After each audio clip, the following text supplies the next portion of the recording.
وقرن فی بیوتکن، اس سلسلے کا دوسرا اہم ترین حکم، اور ٹکی رہو اپنے گھروں میں۔ وقرنا کا جو لفظ ہے اس کے دو روٹ ورڈز ہیں، ایک قاف را را اور دوسرا واو قاف را۔ اگر ہم قاف را را روٹ ورڈ لیں تو وقرنا میں واو اور کا معنی دے گا، اور ٹکی رہو، اپنے گھروں میں قرار پکڑے رہو، قرار سے ہے یہ لفظ۔ اور اگر اس کا روٹ ورڈ واو قاف را لیں تو اب یہ ایک ہی لفظ ہے وقرنا، اپنے گھروں میں وقار کے ساتھ رہا کرو۔ لیکن دونوں صورتوں میں ایک ہی معنی آ رہا ہے کہ عورت کا دائرہ عمل اس کا گھر ہے۔ اگر ہم نے پہلے روٹ ورڈ سے جو معنی لیا کہ اپنے گھروں میں قرار پکڑے رہو، اور دوسرے روٹ ورڈ سے جو معنی لیا کہ اپنے گھروں میں وقار کے ساتھ رہو، ان دونوں کا خلاصہ یہی ہے کہ عورت کا دائرہ عمل اس کا گھر ہے، اسے اپنے گھر میں ہی زیادہ رہنا چاہیے۔ پھر یہ کہ ضرورت کے تحت اگر وہ باہر نکلتی ہے تو اس نے ان تمام حدود کا خیال کرنا ہے جو اللہ تعالیٰ نے اس کے اوپر لگائی ہیں۔ سیدنا عمر رضی اللہ تعالیٰ عنہ کو عورتوں کا اور بالخصوص ازواج النبی صلی اللہ علیہ وسلم کا گھر سے بے حجاب نکلنا بہت شاق گزرتا تھا۔ وہ آپ صلی اللہ علیہ وسلم سے کہا کرتے تھے کہ آپ اپنی بیویوں کو پردے میں رکھیے۔ سیدہ عائشہ رضی اللہ تعالیٰ عنہ فرماتی ہیں کہ رسول اللہ صلی اللہ علیہ وسلم نے حضرت عمر کی بات پر کچھ توجہ نہ دی۔ آپ صلی اللہ علیہ وسلم کی بیویاں اکثر رات کو باہر نکلا کرتی رفع حاجت وغیرہ کے لیے۔ ایک رات حضرت سودا رضی اللہ تعالیٰ عنہ جو قد کی لمبی تھی نکلی تو سیدنا عمر رضی اللہ تعالیٰ عنہ لوگوں میں بیٹھے بیٹھے ہی کہنے لگے، سودا ہم نے آپ کو پہچان لیا۔ حضرت عمر رضی اللہ تعالیٰ عنہ نے یہ بات اس لیے کہی تھی کہ کسی طرح جلد پردے کا حکم نازل ہو۔ سیدہ عائشہ رضی اللہ تعالیٰ عنہ کہتی ہیں کہ پھر اللہ تعالیٰ نے آیت حجاب نازل فرمائی۔ لیکن ضرورت کے تحت عورت گھر سے نکل سکتی ہے، اس کے لیے آپ صلی اللہ علیہ وسلم نے فرمایا تم عورتوں کو ضرورت سے باہر نکلنے کی اجازت دے دی گئی ہے۔ اسے بخاری نے روایت کیا ہے۔ اب عورتوں کی حقیقی ضرورتیں کیا ہیں؟ وہ نماز کے لیے جا سکتی ہیں جس میں عیدین ہے، جمعہ نماز ہے۔ اس کے علاوہ بھی اگر کسی بھی نماز کے لیے عورت مسجد جانا چاہے تو جا سکتی ہے۔ دوسرا فریضہ حج کی ادائیگی، یہ بھی عورت کی حقیقی ضرورت ہے، اس کو گھر سے باہر نکلنا پڑتا ہے۔ تیسرا کسی کی عیادت کے لیے جانا، پھر رشتہ داروں سے ملاقات وغیرہ، کوئی شادی ہے، نکاح ولیمہ یا کوئی اور دعوت جس میں شامل ہونے کے لیے عورت باہر نکل سکتی ہے، کیونکہ یہ بھی ضرورت ہے رشتہ داروں سے ملنا اور ملانا۔ پھر اگر کسی کے ہاں میت ہو جاتی ہے تو تعزیت کرنے کے لیے جانا، تعلیم حاصل کرنے کے لیے جانا، تعلیم دینے کے لیے جانا، علاج کروانے جانا یا علاج کرنے جانا۔ بہت سارے لیڈی ڈاکٹرز بھی ہوتی ہیں اور خواتین زیادہ مطمئن ہوتی ہیں اپنے کسی بھی مسئلے کے لیے لیڈی ڈاکٹر کے پاس جانے میں، تو وہ علاج کروانے اور کرنے دونوں جا سکتی ہیں۔ پھر کسی کو اگر معاشی ضرورت کے تحت باہر نکلنا پڑتا ہے بحالت مجبوری تو بھی وہ نکل سکتی ہے۔ ایسا کسی متعلقہ عورت کے ساتھ ہو سکتا ہے، کسی بیوہ کے ساتھ ہو سکتا ہے کہ اس کا شوہر فوت ہو گیا تو اب اس کو اپنا اور اپنے بچوں کا پیٹ پالنے کے لیے گھر سے باہر کام کاج کے لیے نکلنا پڑتا ہے۔ ایسا اس عورت کے لیے بھی ہو سکتا ہے کہ جس کا شوہر اس سے دور ہے، ملک سے باہر ہے، شہر سے باہر ہے، تو وہ اپنے کاموں کے لیے باہر نکل سکتی ہے، لیکن اس کو یاد یہ رکھنا ہے کہ وہ اللہ کی بتائی ہوئی حدود میں ہی باہر نکل سکتی ہے، وہ مکمل حجاب میں ہی باہر نکل سکتی ہے۔ کیونکہ عورت جب اکیلے گھر سے باہر نکلتی ہے تو وہ شیطان کی نظروں میں ہوتی ہے. پھر اگر وہ حجاب کر کے نہ نکلے، اللہ کے بتائے ہوئے طریقے پر نہ نکلے، تو لازمی شیطان کا وار اس پر بڑا ہی تیز ہوتا ہے. اس بارے میں ایک روایت بھی آتی ہے، آپ صلی اللہ علیہ وسلم نے فرمایا عورت جب اکیلی گھر سے نکلتی ہے تو شیطان اس کو تاکتا ہے، یعنی اپنا آلہ کار بناتا ہے. اسے ترمذی نے روایت کیا ہے. تو کوشش کرنی چاہیے کہ اکیلے باہر نہ نکلیں. پوری کوشش یہ ہونی چاہیے کہ کسی نہ کسی کے ساتھ جائیں. لیکن اگر بہت مجبوری ہے تو پھر جا سکتے ہیں، کیونکہ مجبور کے ساتھ پھر اللہ تعالیٰ ہے، وہ جانتا ہے کہ کتنا مجبور ہے کوئی. اور اللہ کی بتائی ہوئی تمام حدود کو اپناتے ہوئے عورت باہر نکلے تو انشاءاللہ وہ محفوظ رہے گی، دوسرے لوگوں کی نظروں سے بھی اور شیطان سے بھی. ویسے تو عورت مسجد جا سکتی ہے، لیکن اس سے پہلے اسے اپنے شوہر سے اجازت لینی ہوگی. نبی اکرم صلی اللہ علیہ وسلم نے فرمایا کہ اگر تمہاری بیویاں تم سے مسجد جانے کی اجازت طلب کریں تو انہیں مت روکو. اسے مسلم نے روایت کیا ہے. اس حدیث میں دو معنی سمجھ میں آ رہے ہیں. پہلا معنی کہ عورت کو اجازت لینی چاہیے، اور دوسرا معنی مردوں کو نہیں روکنا چاہیے اپنی عورتوں کو مسجد سے. لیکن پھر بھی عورتوں کا مسجد میں جا کے نماز پڑھنے سے بہتر اپنے گھر کے اندر، اور گھر کے اندر میں بھی سب سے اندر والے کمرے میں پڑھنا افضل ہے. عورتوں کے لیے ان کے گھر مسجد سے بہتر ہے. آپ صلی اللہ علیہ وسلم نے فرمایا تیرے گھر کی کوٹری میں نماز تیرے گھر کے کمرے سے افضل ہے، اور کمرے میں نماز صحن کی نماز سے افضل ہے، اور صحن کی نماز محلے کی مسجد کی نماز سے افضل ہے، اور محلے کی مسجد کی نماز جامع مسجد کی نماز سے افضل ہے. اور سیدہ ام سلمہ رضی اللہ تعالیٰ عنہ کی روایت میں آتا ہے کہ آپ صلی اللہ علیہ وسلم نے فرمایا عورتوں کے لیے بہترین مساجد ان کے گھروں کے اندرونی حصے ہیں. اسے مسند احمد نے بھی روایت کیا ہے اور طبرانی نے بھی روایت کیا ہے. زیادہ تر کوشش یہی کرنی چاہیے وقرن فی بیوتکن، اپنے گھروں سے فضول باہر نہ نکلیں. لیکن نماز کے لیے باہر جا سکتے ہیں اپنی حدود میں رہتے ہوئے، لیکن اس میں بھی بہتر آپشن یہی دیا گیا ہے. دیکھیں اگر مردوں کے حوالے سے بات کی جائے کہ ان کی نماز کہاں افضل ہے تو وہ مسجد میں ہے، لیکن اگر عورتوں کی نماز کے حوالے سے بات کی جائے تو ان کی نماز گھر میں زیادہ بہتر ہے.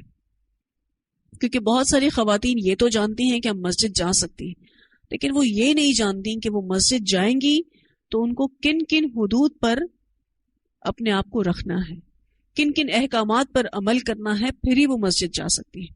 عمومی طور پر عورتیں مسجد جا کے بھی فتنہ پھیلانے کا سبب بن جاتی ہیں. مسجد جاتے ہوئے بھی کچھ شرائط ہیں جو کہ احادیث سے پتہ چلتی ہیں کہ عورت خوشبو لگا کر نہیں جا سکتی. یہ بخاری کی روایت ہے. ویسے تو عورت بغیر حجاب کے بھی باہر نہیں جا سکتی، لیکن اگر وہ حجاب میں ہے اور اس نے خوشبو لگائی ہے تو اس کا خوشبو لگانا بھی گناہ کبیرہ ہے. عورت خوشبو لگا کر گھر سے باہر نہیں جا سکتی، اور پھر اسپیشلی مسجد جا رہی ہو تو پھر آپ سوچیں کتنا بڑا گناہ ہے. پھر دوسری شرط یہ ہے کہ اس کے لیے سب سے بہتر آخری صف ہے. مسلم کی روایت میں آتا ہے. اب تو خیر مردوں کے اور عورتوں کے الگ الگ پورشنز اور پیسیجز بن جاتے ہیں کہ مردوں کی نماز پڑھنے کی جگہ الگ ہوتی ہے اور عورتوں کی نماز پڑھنے کی جگہ الگ ہوتی ہے. تو اب یہ معاملہ اگر کہیں ہے تو مسئلہ نہیں ہے، لیکن ابھی بھی بہت ساری مساجد ایسی ہیں کہ جس میں پہلی صفیں مردوں کی بنتی ہیں اور پھر آخر والی صفیں جو ہیں وہ عورتوں کی بنتی ہیں. مردوں کے پیچھے عورتیں ہوتی، جیسے حرم بھی ہے، مسجد نبوی ہے. مسجد نبوی میں تو خیر اب کافی پورشنز الگ کر دیے گئے، لیکن حرم میں ابھی بھی پورشنز الگ نہیں کیے جا پا رہے ہوتے. کرنے کے باوجود بھی کہیں کہیں ایسا ہی ہوتا ہے کہ مرد ہوتے ہیں پھر پیچھے عورتیں ہوتی ہیں. اب مردوں کی جو آخری صف ہے نا، اس کے فوراً بعد پہلی صف عورت کی ہوتی ہے. تو عورت کے لیے وہ بہتر نہیں، آخری صف بہتر ہے. تو بہتر کی طرف جانا چاہیے، اسی لیے یہ بات بھی بتا دی گئی. پھر باجماعت نماز سے فارغ ہو کر مردوں سے پہلے نکل جائے، عورت کو یہ حکم دیا گیا ہے. یہ مسلم کی روایت میں آتا ہے. مثلا باجماعت نماز ختم ہوئی ہے، عورتوں کو چاہیے کہ وہ پہلے مسجد سے نکل کے آگے کی طرف چلی جائیں، تاکہ مردوں اور عورتوں کا اختلاط نہ ہو. ایک اور روایت میں آتا ہے کہ واپسی میں اگر ہجوم کے موقع پر عورت اور مرد ساتھ ہوں تو عورتوں کو راستے کے کناروں پر چلنا چاہیے. ابو داؤد کی روایت کا مفہوم ہے کہ اگر بہت ہجوم ہے تو عورتوں کو چاہیے کہ وہ راستوں کے کناروں پر چلیں، مردوں کے ساتھ مل کر نہ چلیں. پھر زینت بھی اختیار نہیں کر سکتی، مسجد جائے گی لیکن زینت اختیار نہیں کر سکتی. اب ان شرائط کے ساتھ کوئی عورت مسجد جانا چاہے تو جائے، منع نہیں ہے اس کو، ورنہ کہیں ایسا نہ ہو کہ جا تو وہ نیک کام کے لیے رہی ہو، نماز پڑھنے، لیکن وہ فتنہ پھیلانے کا سبب بن جائے. اس سلسلے کا تیسرا حکم وَلَا تَبَرَّجْنَ، اور نہ تم اظہار زینت کرو تبرج الجاہلیت الاولی، جیسا کہ اظہار زینت تھا پہلی جاہلیت کا. تبرج کا معنی اپنی زینت، جسمانی محاسن یعنی جو جسمانی ابھار ہیں، دوسروں کو اور بالخصوص مردوں کو دکھانے کی کوشش کرنا. اس میں 5 چیزیں شامل ہیں. پہلی چیز اپنے جسم کے محاسن کی نمائش، ایسے ٹائٹ کپڑے پہننا کہ جسم کے جو ابھار ہیں وہ نظر آئیں، آئی بروز بنوانا کیونکہ یہ بھی اپنے جسم کے محاسن کی نمائش ہے، اونچا جوڑا بنانا، اسی طرح سے سی تھرو کپڑے پہننا، باریک کپڑے پہننا جس سے جسم جھلک رہا ہو. تو یہ سب جسم کے محاسن کی نمائش میں آتا ہے. دوسری چیز زیورات کی نمائش اور جھنکار، کسی بھی طرح کی جولری کو دکھانا، اور جھنکار یعنی ایسی پائل یا اینکلٹ پہننا جس میں بیڈز ہوں، چھوٹے چھوٹے گھنگرو ہوں، ایسی چوڑیاں جو بہت زیادہ کھنکتی ہوں، آواز کرتی ہوں. پھر پہنے ہوئے کپڑوں کی نمائش، یہ تیسری چیز ہے، تبرج میں شامل ہے کہ پہنے ہوئے کپڑوں کی نمائش کرنا. چوتھی چیز رفتار میں ناز اور ادا، عورت جب چلتی ہے تو ناز اور ادا کے ساتھ نہ چلے، اس کا چلنا بڑا باوقار ہونا چاہیے، ورنہ ناز اور ادا کے ساتھ جو عورت چلے تو وہ بھی تبرج میں آتا ہے. اور 5ویں چیز خوشبو کا استعمال کرنا. تو اللہ تعالیٰ فرماتے ہیں وَلَا تَبَرَّجْنَ تَبَرُّجَ الْجَاهِلِيَّةِ الْأُولَى، جاہلیت الاولیٰ کہا گیا. یہ لفظ اسلام کے مقابلے میں بولا جاتا ہے. جیسے دور اسلام میں کوئی آ جاتا ہے نا تو اس کے پچھلے زمانے کو کیا کہا جاتا ہے؟ دور جاہلیت. آج اگر کوئی عورت اپنے آپ کو چھپائے، مکمل حجاب کرے تو اسے جاہل سمجھا جاتا ہے، اسے بیکورڈ سمجھا جاتا ہے. حالانکہ قرآن واضح طور پر یہ بتاتا ہے کہ جو خواتین اپنا آپ نمایاں کرتی ہیں دراصل جاہل وہ ہیں، جو مکمل حجاب کرتی ہیں وہ تو بہت ماڈرن خاتون ہیں، بہت زیادہ ماڈرن ہے اکارڈنگ ٹو قرآن. تو اپنے حجاب کو اپنی شان سمجھا کریں، اپنی پہچان سمجھا کریں، اپنی حفاظت مانا کریں. اللہ تعالیٰ نے ہمیں بہت سیکیور کیا ہے، کیونکہ ہم عام عورتیں نہیں ہیں، ہم خاص ہیں، کیونکہ ہم مسلمان ہیں، ہم نبی اکرم صلی اللہ علیہ وسلم کی امت سے ہیں. ہمارے لیے الحمدللہ بہترین نمونہ امہات المومنین ہیں، اپنے کلام کو نرم نہیں کرنا ہے، ورنہ تمہاری وہ خاصیت برباد ہوگی۔ اپنے گھروں سے فضول باہر نہیں نکلنا ہے، ورنہ تمہاری وہ خاصیت برباد ہوگی۔ اور تبرج اختیار نہیں کرنا، ورنہ جو تمہاری خاصیت ہے خراب ہو جائے گی۔ تو اظہار زینت کوئی خوبی نہیں ہے، یہ جاہلیت کا طریقہ ہے۔ تو اللہ تعالیٰ مومن عورتوں سے کہہ رہے ہیں، خطاب تو ویسے امہات المومنین سے ہے، لیکن امہات المومنین سے بات کر کے دراصل تمام مومن عورتوں سے اللہ تعالیٰ بات کر رہے ہیں کہ تم پہلے دور کی عورتوں جیسی مت ہو جانا۔ اچھا، اس کا ہرگز یہ مطلب نہیں کہ عورت زیب و زینت اختیار نہیں کر سکتی۔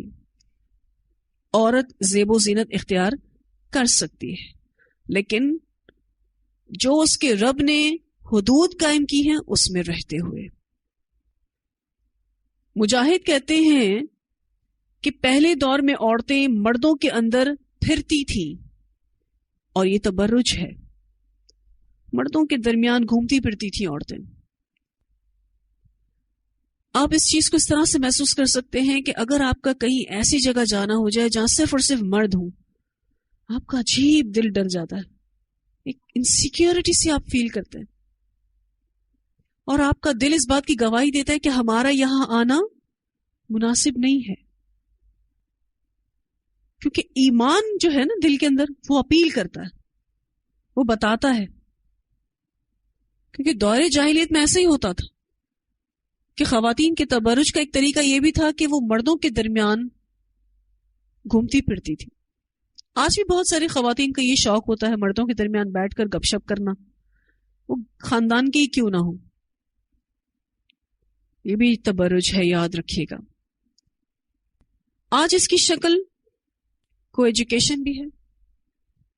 اسکول، کالجز، یونیورسٹیز میں جو کو ایجوکیشن دی جا رہی ہے، آپ دیکھیے کتنے اس کی وجہ سے فتنے ہیں۔ جب تک یہ چیز نہ تھی یا کم تھی، فتنے کم تھے۔ اب فتنے سر چڑھ کر بول رہے ہیں۔ اس کی وجہ یہی ہے کہ لڑکے اور لڑکیاں ساتھ پڑھ رہے ہیں، اور اس کو مایوب بھی نہیں سمجھا جاتا، اور چھوٹی چھوٹی عمروں میں ان کے ذہن خراب ہو چکے ہیں، کیونکہ مسلمان اپنی حدود بھول گیا۔ قتادہ رحمہ اللہ کہتے ہیں کہ ناز اور انداز سے چلنا اور عورت کا سب کو متوجہ کرنا بھی تبرج ہے۔ اسی لیے اپنی چال پر تو پوری طرح سے فوکس رہیں کہ ہم چلتے کیسے ہیں، کہ بہت سی خواتین حجاب کر کے بھی چلنا نہیں جانتی کہ وقار کے ساتھ چلنا کیسے چاہیے۔ ناز اور ادا کے بغیر کوئی عورت وقار کے ساتھ تبھی چل سکتی ہے جب اس کی زندگی میں کوئی مقصد ہوگا، اور جب کوئی مقصد نہیں ہوتا نا تو پھر وہ لہک لہک کے ٹہل ٹہل کے چلتی ہے، جیسے وہ ٹہلنے کے لیے نکلی ہے۔ اسی طرح ایک اور مفسر ہے مقاتل، وہ کہتے ہیں کہ دور جاہلیت میں عورتیں دوپٹہ تو اوڑھتی تھیں لیکن اس کو پیچھے ڈال دیتی تھیں، نہ اس سے گردن چھپتی اور نہ کان کی بالی، بڑا سا جوڑا بنا کے اس کے اوپر دوپٹہ یہاں لگا کے، اور یہ دوپٹے کے دونوں پلو پیچھے، ایسے گلے انہوں نے پہنے ہوتے تھے کہ وہ اپنے محاسن کو ظاہر کرنا، اور پھر اس کے اوپر جو گلے کی جولری ہوتی تھی اور کانوں کی جو بالی ہوتی تھی وہ ظاہر کرنا۔ آپ جب کبھی اس ڈیفینیشن کو پڑھیں گے آپ کے ذہنوں میں آج کل کی دلہنوں کا تصور آ جائے گا۔ آج ہمارے معاشرے میں دلہن کو جو فائنل ٹچ دیا جاتا ہے نا، وہ یہ دیا جاتا ہے کہ اس کو جب دوپٹہ پہنایا جاتا ہے تو اس دوپٹے کی سیٹنگ ایسی کی جاتی ہے کہ اس کے جتنے بھی محاسن ہیں اور جتنا بھی اس کو بیوٹیفائی کیا گیا وہ خوبصورتی اس کو اس کے ہسبینڈ کے لیے دی گئی ہے۔ دیکھا جائے تو وہ نامحرم مردوں کو دکھانے کے لیے تیار نہیں کی گئی، لیکن دوپٹہ لینے کی بھی ایک حیا ہوتی ہے۔ صرف دوپٹہ گلے میں لگا دینا یہ حیا نہیں ہے۔ کتنی ایسی خواتین ملیں گی جو آپ کو دوپٹہ لیے ہوئے نظر آئیں گی، لیکن آپ کو ایسا لگے گا یہ پہنے یا نہ پہنے ایک ہی برابر ہے۔ گلے میں لیا ہوتا ہے، سائڈ میں رکھا ہوتا ہے، دوپٹہ جو ہے وہ ضروری ہے کہ وہ سینے کو کور کرے. آپ میری اس بات سے تائید کریں گے کہ جو دلہنوں کو تیار کرتے ہیں اس میں اگر ذرا دلہن کہے کہ آپ اس دوپٹے کو آگے رکھ دیں تو کہا نہیں وہ لک نہیں آنے والا، آپ اچھی نہیں لگیں گے پھر. اور عورتوں میں ہی تو آپ جا رہی ہیں، کیا ہوگیا؟ تو عورتوں کا مطلب یہ ہے کہ عورتوں میں اگر ہم جا رہے ہیں تو ہم دوپٹے اتار دیں، اپنے محاسن کو عورتوں کے سامنے بھی لے آئیں. پھر دیکھیں باقاعدہ جولری دکھانا مقصد ہوتا ہے کہ گلے میں کیا پہنا ہوا ہے، کانوں میں کیا پہنا ہوا ہے. پھر وہ جتنے بھی راستے طے کر کر آتی ہے کہ سارے محرم ہے راستے میں اس کے لیے.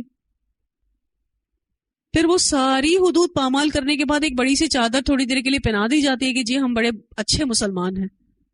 اور جیسے ہی اس نے ہال میں جانا ہے اس نے سارا اپنا وہ لبادہ اسلام کا اتار پھینکنا ہے. اور یہ سب کچھ وہی دور جاہلیت کی جو عورت کرتی تھی نا، وہ آج کی اس ماڈرن زمانے کی عورت کر رہی ہے. اللہ تعالیٰ کے نزدیک تو وہ پھر جاہل ہے. اور پھر آس پاس کے ماحول میں یہ چیز اتنی رچ بس گئی ہے کہ جو نہیں کرتا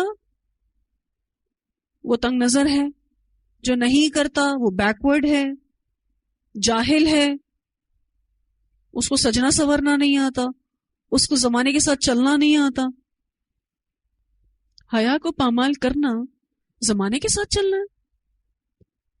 اور آپ کو پتہ ہے جب حیا 4-5 مرتبہ پامال ہوتی ہے نا تو پھر انسان کے اندر جب بھی وہ بے حیائی کرتا ہے نا احساس بھی نہیں ہوتا، پھر احساس بھی ختم ہو جاتا ہے. وہ گناہ کی دراصل گندگی ہوتی ہے، نحوست ہوتی ہے کہ ایک بار گناہ کرتے نا آپ کے اندر الارم بجتے ہیں، نہیں آپ نے کچھ صحیح نہیں کیا. وہ الارم بڑے زور کے ہوتے ہیں. پھر دوسری بار بھی وہ چیز کریں پھر وہ الارم کے اندر کمی آئے گی، پھر تیسری بار کریں پھر کمی آئے گی، پھر چوتھی بار، 5ویں بار، 6ٹھی بار، پھر بالکل انسان بے حس ہو جاتا ہے، غلط کو غلط نہیں سمجھتا. تو اگر اپنی خاصیت کو برقرار رکھنا چاہتے ہیں، اگر آپ چاہتے ہیں کہ آپ عام عورتوں کی طرح نہ ہوں، تو ان 3 احکامات پر عمل کرنا ہوگا جو ہیں تو امہات المومنین کے لیے، لیکن امہات المومنین کو کہہ کر امت کی تمام عورتوں کے لیے یہ حکم ہے.